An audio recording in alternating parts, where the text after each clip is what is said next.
Seja bem-vindo, estudante, a mais uma edição do Escola Bíblica Vida Nova. E na edição de hoje a gente quer compartilhar com você um pouquinho daquilo que a gente vive na nossa igreja local. Aqui no Vida em Comunidade a gente partilha um pouco das mensagens que a gente tem lá na igreja. E hoje o Rogério ele vai compartilhar com a gente um pouco das suas reflexões no livro de Deuteronômio sobre lei e graça. Espero que seja legal para você. Deus abençoe.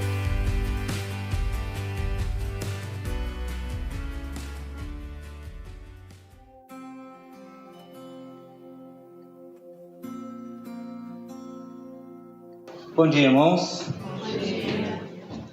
Bom, como o Carlinhos falou, hoje assim vai ser um pouco diferente. A nossa ideia aqui é trazer um tema para a gente ter bastante tempo para a gente debater, discutir, conversar em grupo e ver o que a gente vai falar. Vamos abrir nossa Bíblia em Deuteronômio 6, capítulo 6, a partir do versículo 10. Eu vou pedir para uma voz bonita, bem charmosa, ler esse texto para nós. Cadê minha esposa? Tinha que sobrar, né? Lê para mim, por favor. Do 10 ao 27. Ao 25, né? O Senhor, o seu Deus, os conduzirá à terra que jurou aos seus antepassados, Abraão, Isaque e Jacó, dar a vocês terra com grandes e boas cidades que vocês não construíram, com casas cheias de tudo o que há de melhor, de coisas que vocês não produziram, com cisternas que vocês não cavaram, com vinhas e oliveiras que vocês não plantaram. Quando isso acontecer e vocês comerem e ficarem satisfeitos, tenham cuidado. Não esqueçam o Senhor que os tirou do Egito, da terra da escravidão. Temam o Senhor, o seu Deus, e só a Ele prestem culto, e jurem somente pelo seu nome. Não sigam outros deuses, os deuses dos povos ao redor, pois o Senhor, o seu Deus, que está no meio de vocês, é Deus zeloso. A ira do Senhor, o seu Deus, se acenderá contra vocês, e Ele os banirá da face da terra. Não ponham à prova o Senhor, o seu Deus, como fizeram em Massá. Obedeçam cuidadosamente aos mandamentos do Senhor, o seu Deus, e aos preceitos e decretos que Ele lhes ordenou.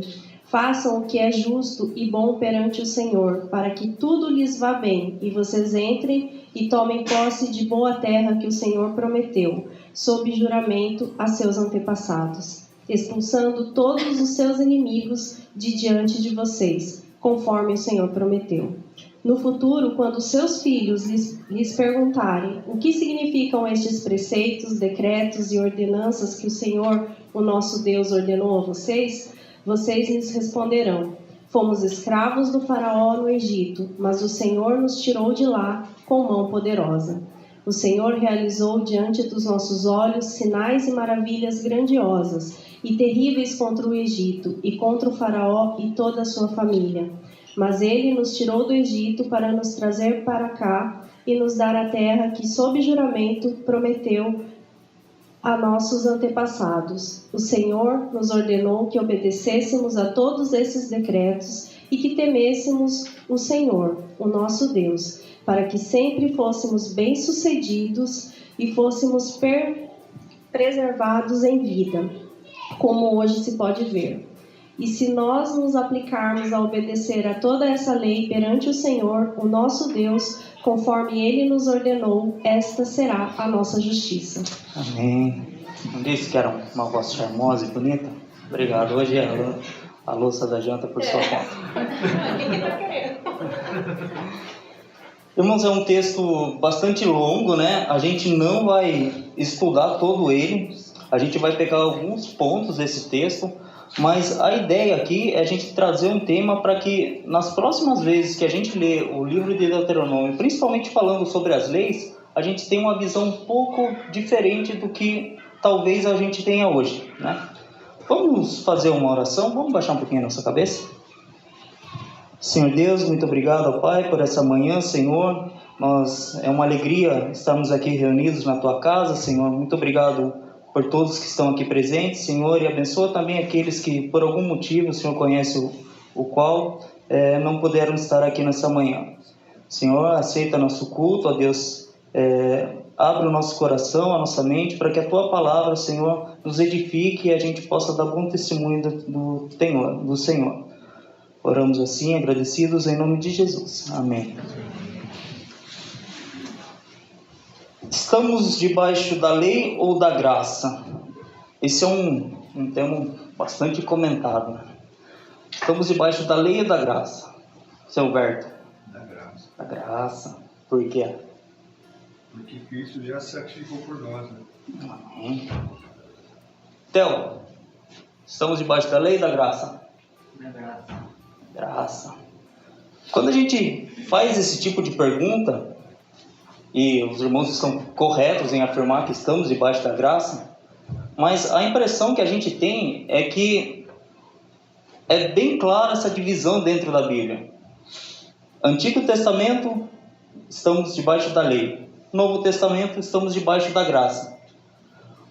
Aí passa a impressão de que no Antigo Testamento não tinha graça e no Novo Testamento a lei não vale.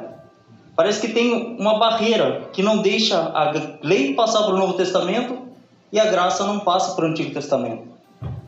Mas se a gente for começar a olhar um pouquinho para o texto e olhar um pouquinho para a Bíblia, a gente vai ver que existe muita graça no Antigo Testamento e, de certa forma, a lei é válida até hoje, né? Então, primeiro vamos ver o significado de lei e graça. Graça, favor imerecido. Então, quando a gente fala em graça no Novo Testamento, como o irmão falou e bem colocado, Jesus deu a vida por nós, lavou nossos pecados na cruz, sem a gente merecer. Isso foi graça de Deus para a nossa vida. Mas a gente vai ver que no Antigo Testamento também tem bastante. Por exemplo, a Torá, que é o significado que a gente traduz para a lei, na verdade ela tem mais um significado de instrução, de vida, de modo de viver, do que propriamente decreto. Porque quando a gente fala lei, a gente tem na cabeça que é aquilo, um negócio pesado, né? E a gente vai acabar descobrindo que não é bem assim. Então, o nosso texto aqui, ele começa falando que aquele povo lá, ele estava para entrar na terra prometida, para entrar em Canaã, por causa de uma promessa feita a Abraão. Quando a gente vai ver a vida de Abraão, Abraão era de Ur dos Caldeus, um povo totalmente idólatra. Então, Abraão não fez absolutamente nada para merecer aquela promessa de Deus. Isso é graça de Deus. Então, por aí a gente já começa a ver que no Antigo Testamento, lá desde Gênesis, a gente já via a graça de Deus para com o povo de Israel, né? Então, esse povo de Ur dos Caldeus, eles tinham principalmente a lua como principal deus. Eles falavam lua, acho que eu anotei aqui, Nanã, como principal deus deles. E até um curso que a gente comprou com o Carlinhos essa semana, isso eu não sabia, que Ur dos Caldeus era onde era Babel, né? Fica situado onde era Babel. Então, assim, bem interessante para a gente ver que Deus viu graça em Abraão e fez uma promessa sem ele merecer aquilo lá. O texto segue falando que eles vão aqui no... Gente, desculpa que eu saí do Iaquinha, não estou conseguindo ler direito. Que você ter a terra com grandes e boas cidades que vocês não construíram, com casas cheias de tudo que há de melhor, de coisas que vocês não produziram, com cisternas que vocês não cavaram, com vinhas e oliveiras que vocês não plantaram. Então aquele povo também não tinha feito nada para merecer entrar em Canaã, nada para merecer entrar na terra prometida. Isso é graça de Deus para a vida daquele povo, né? Então, isso que a gente fala dessa divisão de graça no Novo Testamento e lei para o Antigo Testamento, a gente vê que quebra isso aí, né? Aquela entrada daquele povo na Terra Prometida era sinal de graça, né? Canaã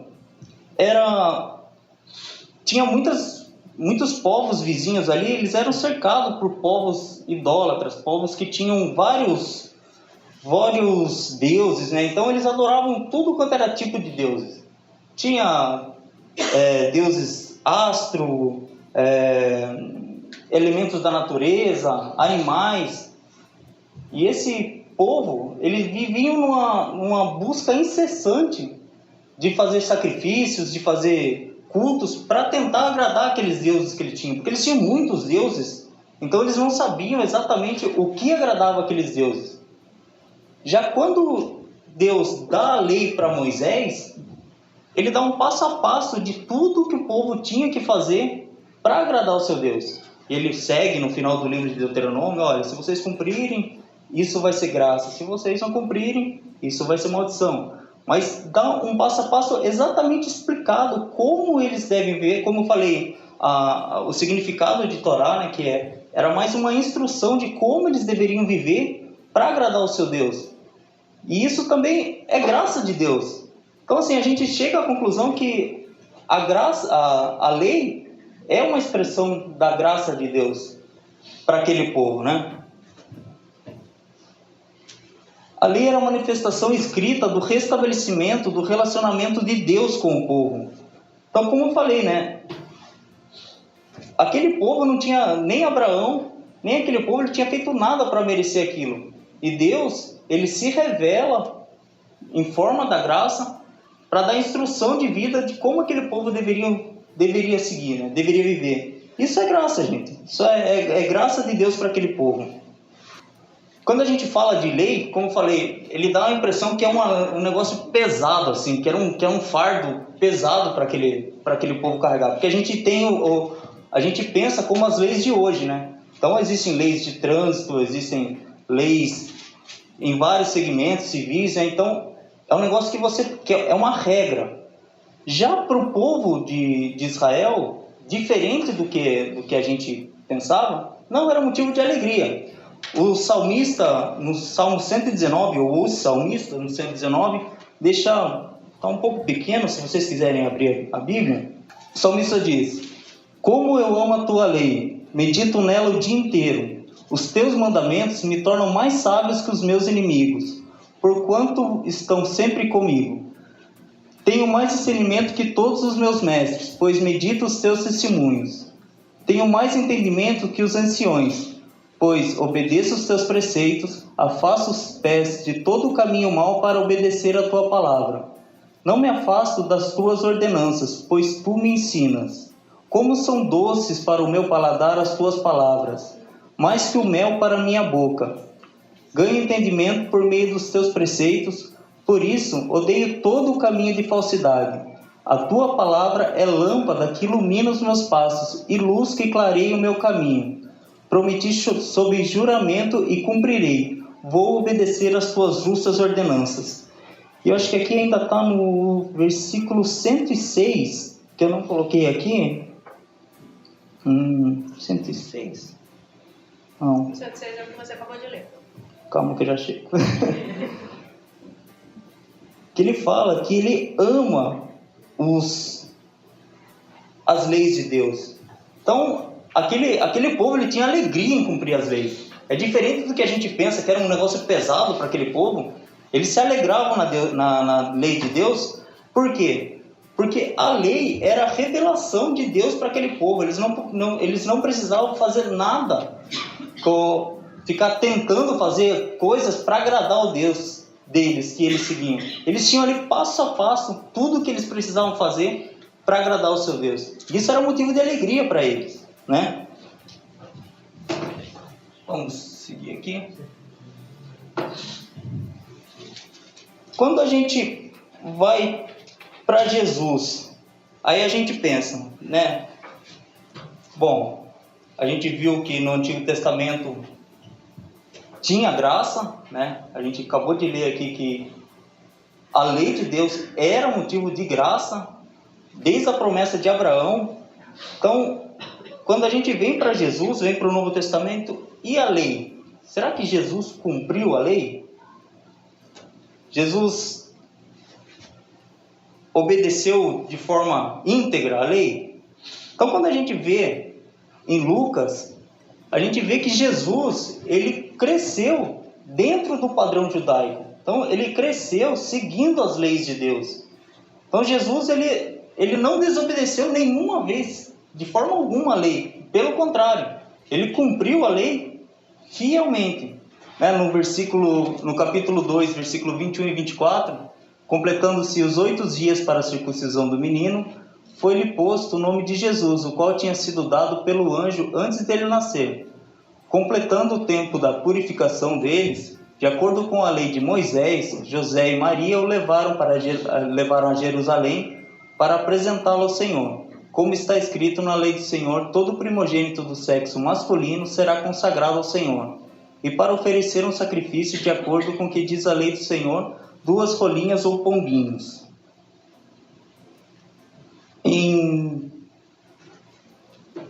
Então, assim, a gente vê que Jesus ele não descumpriu a lei. Pelo contrário, Jesus cumpriu a lei. Jesus nasceu, cresceu e viveu dentro do padrão da lei, seguindo toda a lei mosaica, né? Mas aí, quando Jesus começa o ministério dele, a gente vê algumas coisas que muitos falam, não, mas Jesus, ele aboliu a lei. Jesus aboliu o sábado, Jesus não quis apedrejar a prostituta. Então, Jesus aboliu a lei. Quando, na verdade, ele fala, em Mateus 5, 17 e 18, que ele cumpriu a lei. Não pense que vinha abolir a lei os profetas. Não vinha abolir, mas cumprir. Digo-lhes a verdade, enquanto existirem céus e terra, de forma alguma desaparecerá a lei e a menor letra ou o menor traço, até que tudo se cumpra. Quando Jesus fala isso, que ele cumpriu a lei, o que ele quer dizer com cumprir a lei? Jesus, Paulo também fala algumas passagens que dá fim da lei, né? Na verdade, Jesus não é fim no sentido de término da lei, mas Jesus é fim no sentido de finalidade da lei. Então, Jesus é toda a essência, todo o sentido da lei, ele se cumpre em Jesus. Por quê? Porque, como a gente viu lá, que a lei, ele revelava o caráter, a lei era o caráter de Deus, o caráter pessoal e moral de Deus, passado para o povo, era a revelação de Deus para aquele povo. Quando Jesus cumpre a lei, Jesus é Deus. Então toda a lei é caráter de Deus. Então Jesus é Deus, a lei Jesus é a essência da lei. Entenderam?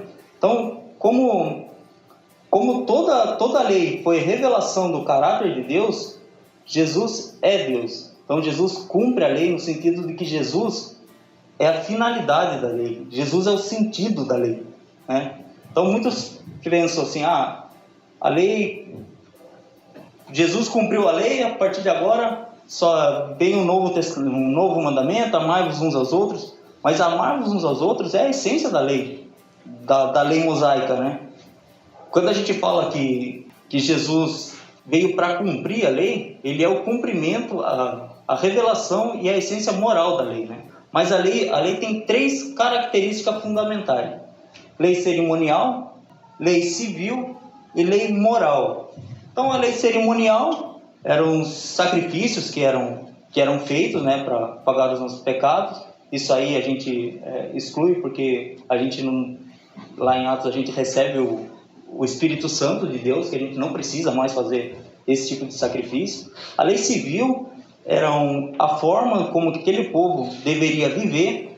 Isso também, muitas dessas leis são específicas para aquele povo daquela época, né? Então, muitas dessas leis não valem porque eram específicas para aquela ocasião. E temos a lei moral, que é os 10 mandamentos, né? A lei de significado moral, né? Que são os 10 mandamentos. Então, aquela pergunta que eu fiz no começo, se a gente está debaixo da graça, abaixo da lei, os 10 mandamentos é válido para hoje? Pode matar? Pode roubar? Pode dizer falso testemunho? Pode desonrar pai e mãe? Pode ter outros deuses? Pode mexer com a mulher do próximo?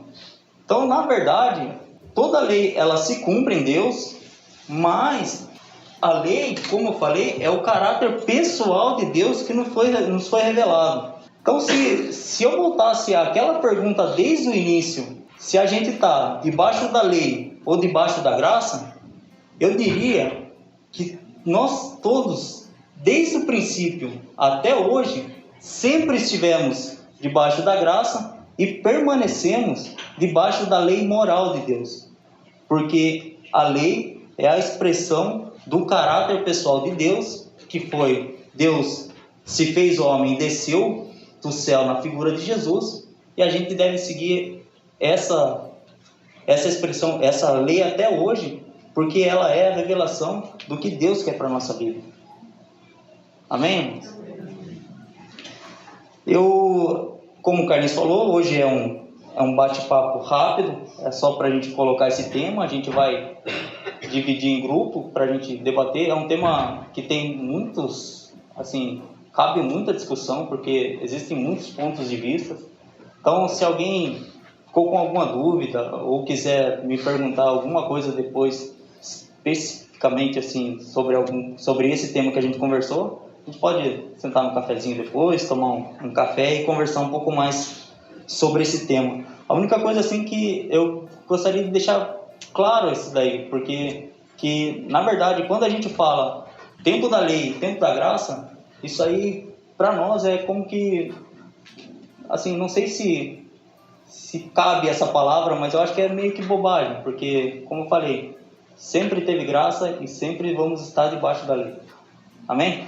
Eu gostaria de deixar duas coisas para a gente discutir, para a gente refletir, para a gente separar em grupo. Como você se sente com o tema apresentado? Qual é o seu sentimento em relação a isso, né? Sobre o que a gente conversou um pouquinho aqui? E como isso influencia seus relacionamentos? É isso, estudante. A lei revela o caráter de Deus, Jesus nos revela o caráter de Deus, o povo que recebeu a lei foi chamado a ser luz, refletindo o caráter de Deus que estava ali contido na lei, e nós, como igreja, somos chamados a ser luz, refletindo o caráter de Deus que nos é revelado em Jesus. Recebemos graça como povo de Deus na época do Velho Testamento, recebemos graça como povo de Deus hoje como igreja, e fica a pergunta: como é que nós refletimos essa graça, como é que essa luz tem se manifestado em nós, em nossos relacionamentos? Será que a gente tem estendido graça, misericórdia, perdão aos nossos amados, às pessoas que estão aqui em volta da gente? Será que a gente tem com muito amor apontado os erros, mostrado onde há falhas? Que era assim que Deus agiu com o povo. E fica a pergunta, né? Será que é assim que nós agimos com as nossas esposas, nossos filhos, as mulheres com seus maridos, com os nossos amigos do trabalho, companheiros de escola? Fica a reflexão para você essa semana, e que Deus encontre espaço em nosso coração essa semana para falar com a gente sobre graça, para nos levar a refletir mais sobre lei e principalmente para ser luz durante a semana. Deus abençoe você nessa semana que está começando. Caris, Shalom, e até a próxima edição do Escola Bíblica Vida Nova. 皆さんさようなら。またね。